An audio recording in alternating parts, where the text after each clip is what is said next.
안녕하세요, 말풀입니다. 오늘은 빵이라는 단어에 대해서 얘기를 해볼게요. 빵 좋아하시나요?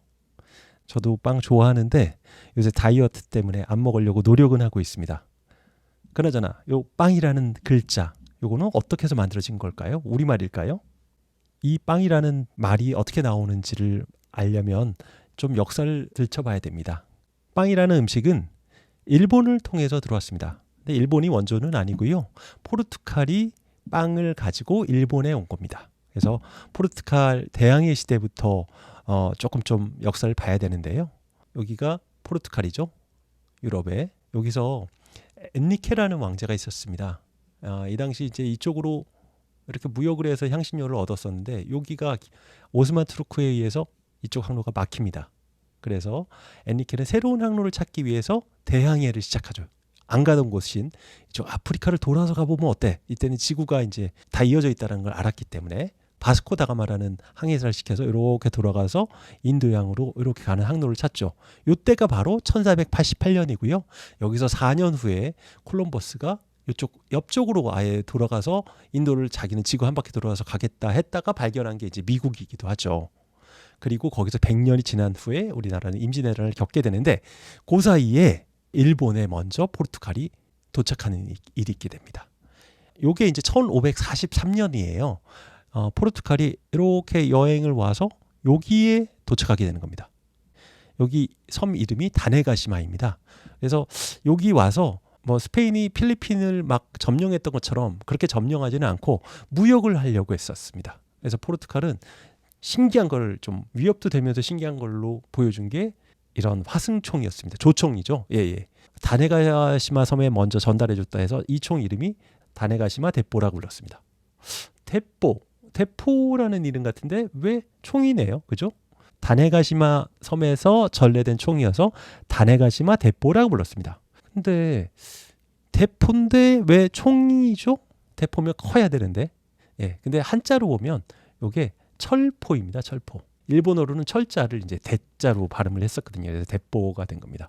참고로 그 총은 원래 큰 총이 먼저 발명이 된 겁니다. 그래서 포하면 옛날에는 다 큰 거대한 대포를 말했었습니다. 사실 처음부터 작게 만든 건 어렵잖아요. 그래서 큰 포로 만들었다가 그게 점점 작아지면서 이렇게 옛날에 큰 컴퓨터가 지금 손 안에 스마트폰으로 작아졌듯이 대포도 이렇게 작아진 거죠. 그래서 어떤 사람이 아주 그냥 생각도 없이 막 함부로 행동할 때 무대뽀라고 그러잖아요. 무대뽀. 그죠? 여기도 바로 이 대뽀를 말하는 겁니다. 총도 없이, 없을 무자 써서 총도 없이 전쟁에 나간다. 말이 안 되죠. 그럼 바로 죽을 거잖아요. 그래서 그렇게 무모한 행동을 말할 때 무대뽀라고 하는 것도 바로 여기서 나온 단어입니다. 잠깐 빠졌는데 다시 원래로 돌아가서 이때 이제 이렇게 포르투갈이 뭔가 문화를 전해줘요. 근데 이때 일본의 배경은 이랬습니다. 당시 이제 건국 시대였어요. 아주 혼란스러운 시대였어요. 천황 하나를 인정을 하긴 했는데 각 지역마다 다이묘라고 해서 자기의 세력들을 다 키우고 있었어요. 지역별로. 그래서 여기 이렇게 많은 세력들이 일본을 차지하고 있었는데 이 중에 여기 이쪽 지역에 있는 작은 지역에 여기 오다 노부나가라는 세력이 있었습니다. 이 친구가 다네가시마 대포를 갖다가 그 총을 받아들입니다. 그래서 다른 지역으로도 총들이 갔었는데 다른 지역에서는 이거 쓸모없어라고 했는데 오다 노부나가는 요거 총을 전투에 활용하기로 합니다. 다른 데서는 그냥 여전히 활을 쓰고 그랬었는데 뭐 3년로 해갖고 한 명이 이제 총 쏘면 그다음에 이 총이 옛날 총이어서 되게 그 막 장전하는데 오래 걸리고 그러거든요. 근데 그거를 이제 그다음 사람이 뒤에 또 뒷열이 있어서 착 얘네들이 장전하고 총 쏘고 나면 뒷열이 나와서 또 이렇게 쏘고 하는 방식으로 해갖고 이 전 지역을 통일을 해버립니다.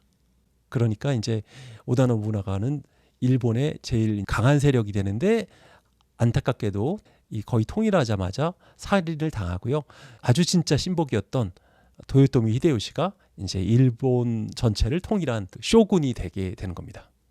그리고 나서 이 각자의 무사 세력들의 힘을 빼기 위해서 이제는 일본을 다 차지했으니까 다른 곳에 전쟁을 일으키는데 그게 바로 임진왜란 1592년에 일본과 싸움을 벌이게 되는 상황이 되죠. 이때도 다네가시마 대포의 발전된 버전인 여튼 조총에 의해 우리 조선군이 많이 목숨을 잃게 됩니다. 근데 이때 들어온 게 총만 있었던 건 아니고요.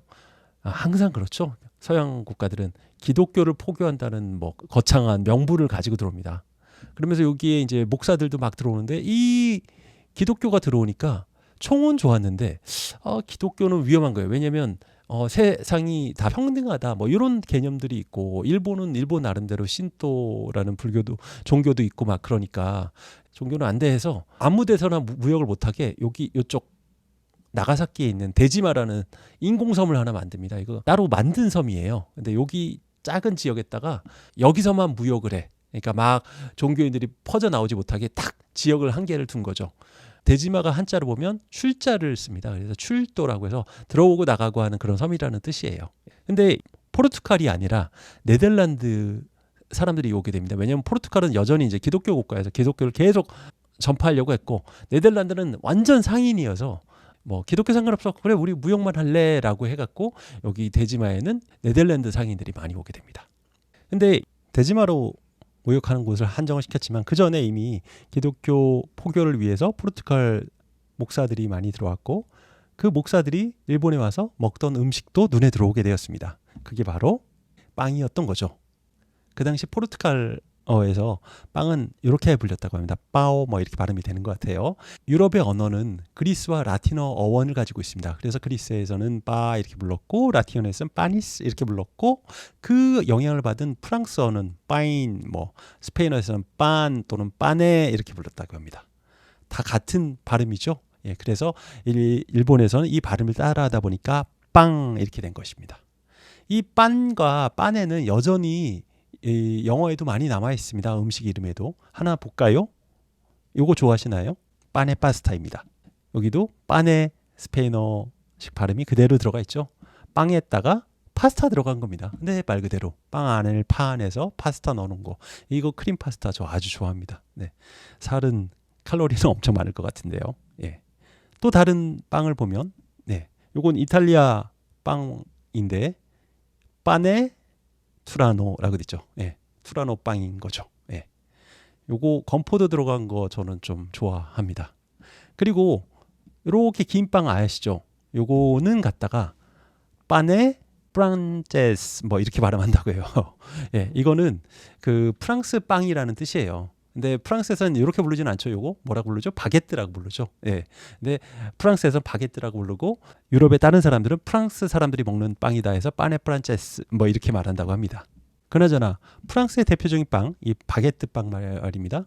요것은 왜 빠네 프란체스가 아니라 바게트라는 이름을 가지게 되었을까요? 그것도 상당히 재미있습니다. 그거는 다음 시간에 조금 더 자세히 말씀드려 보도록 하겠습니다. 오늘 말풀이의 요약입니다.